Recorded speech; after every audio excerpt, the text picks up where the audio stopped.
Penampilan Shelin Evangelista yang mengenakan hijab belakangan jadi sorotan. Penampilannya itu juga menguatkan rumor jika artis sinetron ini mualaf. Namun pada akhirnya rumor itu terjawab sudah. Ternyata Shelin berhijab karena mengaku nyaman meski beragama non-muslim. Meski demikian, niat Shelin berhijab tersebut diapresiasi oleh Ustadz Riza Muhammad, sebut tak ada unsur mempermainkan agama. Shelin Evangelista tampil mengejutkan dengan mengenakan hijab di bulan Ramadan. Momen itu terekam saat Shelin Evangelista merayakan ulang tahunnya yang ke-30.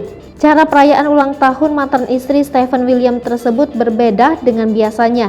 Dia mengundang anak yatim, ustadz, dan juga kerabatnya. Dalam kesempatan tersebut mereka melakukan doa bersama. Shelin pun tampak khusyuk sekali belajar Islam, walau agama Shelin sebenarnya adalah Katolik. Imbas penampilannya tersebut, kini warganet menduga jika Shelin telah mualaf. Namun nyatanya Shelin hingga kini masih beragama Katolik. Hanya saja Shelin mengaku nyaman jika mengenakan hijab. Tak hanya itu, Shelin pun telah berbincang dengan orang-orang terdekatnya mengenai penampilan berhijabnya. Shelin menjadikan Ustadz Riza sebagai salah satu teman konsultasinya. Shelin pun pernah bertanya kepada sang Ustadz perihal niatan menggunakan hijab walaupun dirinya beragama Katolik. Ustadz Riza menjawab tidak masalah, dia menilai bahwa Shelin tidak mempermainkan, namun sebagai bentuk simpati kepada umat Islam.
Sri Popo TV, jangan lupa komen, like, dan subscribe, serta tonton terus berita-berita terupdate lainnya ya.